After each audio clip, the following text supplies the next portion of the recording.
Hey everybody, Ben F the Bonehead podcast, and we've got star player news today. It's busy in Blood Bowl world at the moment. We've got Gutter Bowl dropping this weekend, and Games Workshop today have revealed the next star player model. Now, this is an undead star. It is not a new star, but it is a new star to Blood Bowl 2020. It is Ivan the Animal Deathshroud. So this article's up on the Warhammer community. I will link it down below, and we are going to have a look together. I've not really had a look at this yet. This is literally just dropped through. So Dwarf Problems enlist the undead Blood Bowl superstar with a 1400-year-old grudge. I'm not going to do Jim and Bob. I'm afraid I'm not that good of a voice actor. Imagine waking up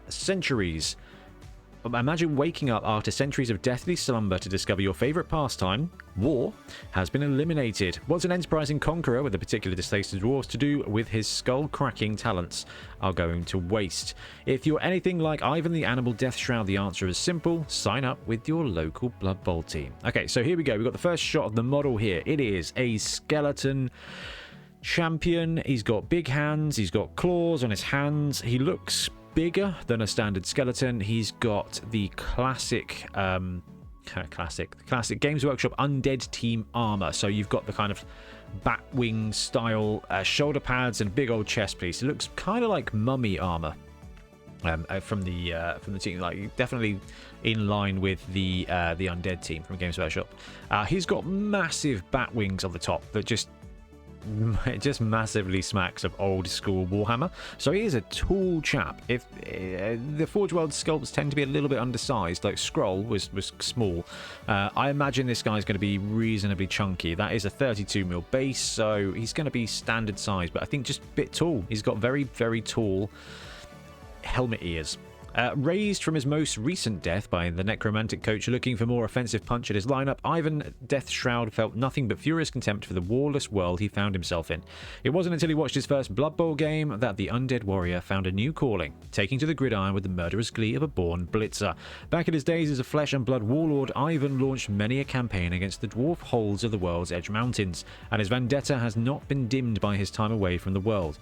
A chance encounter with the Grudge Bearers revealed his past identity to the world, and much to Ivan's delight, a throng of fight-ready fans now follow him around, ready to settle their ancestors' grudges. We've got a cheeky bit of artwork here for him. I think it lines up nicely with the model. It's interesting. On the model, you can see he's got like stuff behind his head. It looks like it's some kind of top knot. Oh no, it's a banner pole with a helmet with a head on. With the head, it's still got hair on it. Okay, that's fine. I'm assuming that's a dwarf helmet. And by helmet, I mean skull, brain helmet. After a successful stint with the Hellfen Hellions, the animal struck out on a quest to reclaim lost treasure from his glory days and returned with enough gold to buy out his contract. Now free to hop between whichever undead teams have the highest chance of playing against dwarf kind, Ivan cements his moniker with a brutally straightforward style that's especially dangerous whenever his preferred targets find themselves within reach.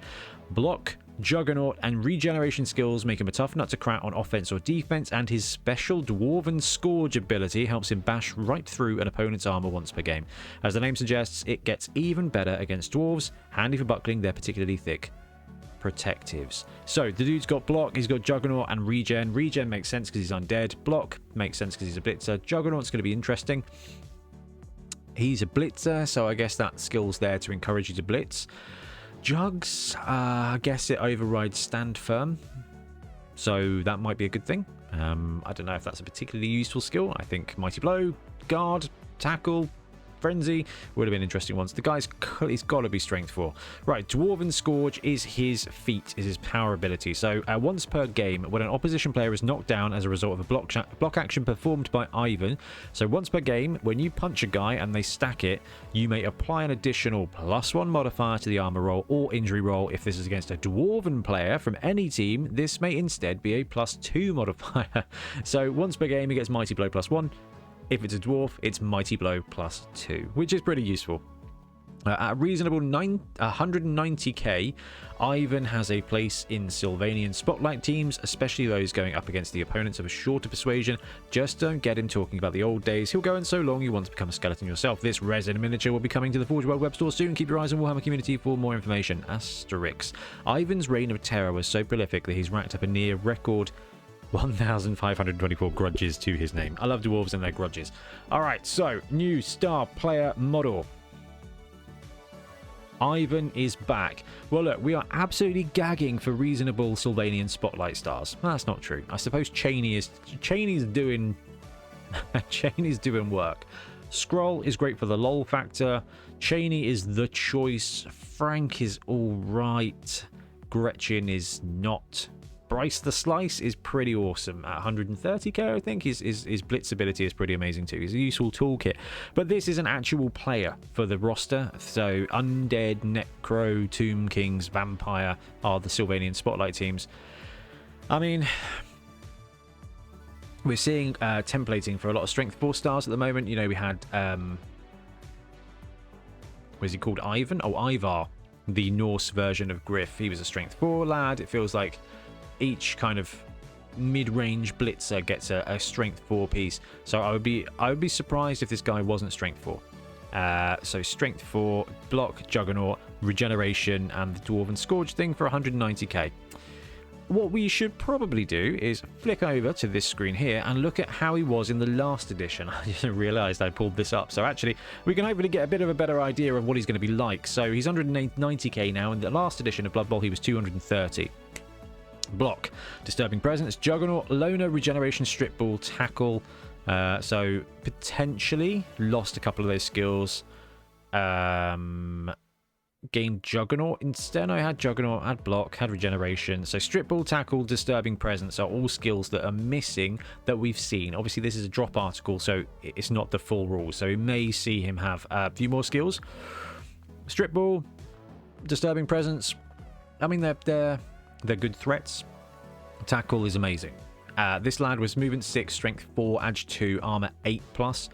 So a new edition, that is 6. Strength 4 is strength 4. Movement 6 is movement 6. Edge will be 3+, 4+, potentially. Strength 4, 4+. Edge, white is fine. Passing will probably be 6+ if he's got armor. Armor 9+, which is standard kind of blitzer territory. So that's fine. So he is going to be a strength 4 lad.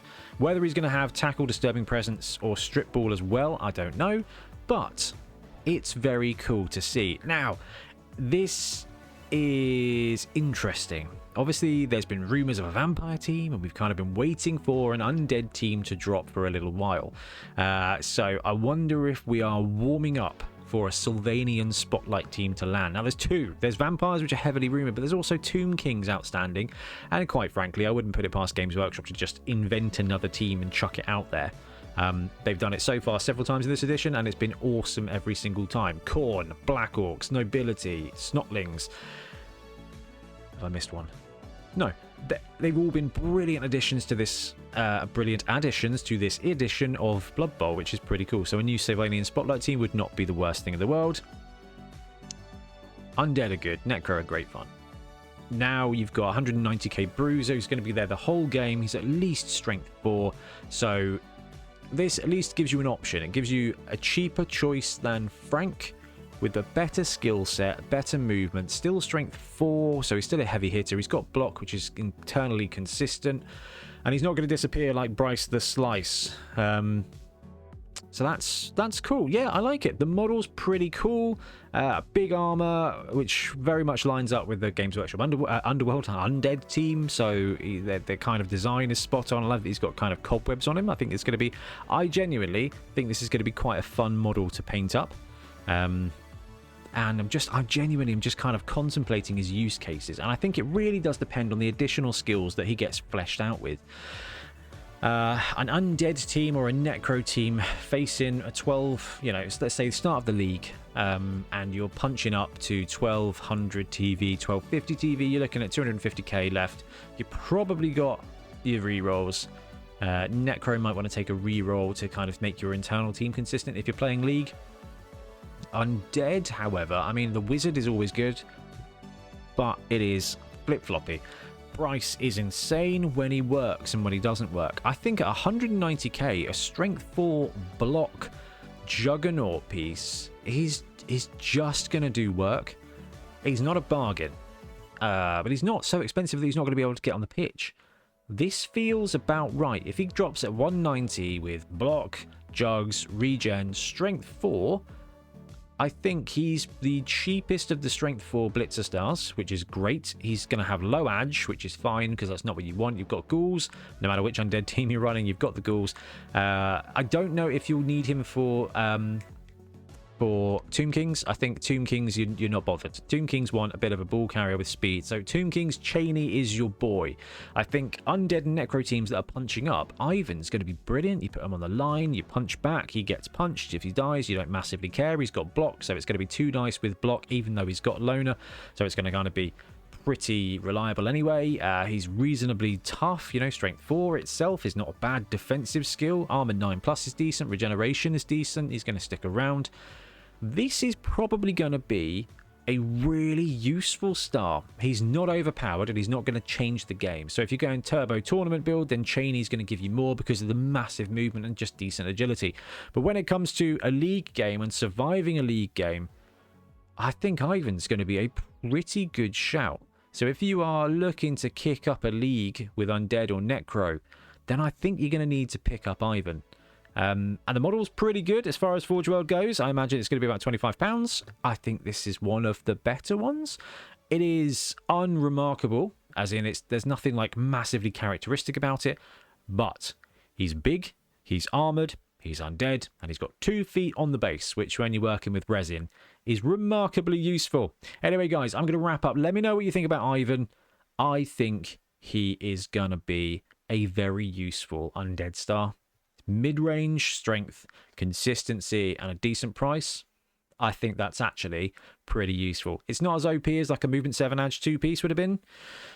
I think we're all pretty much done with turbo stars at the moment.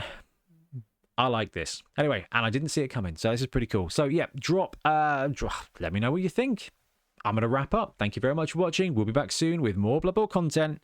Happy blocking.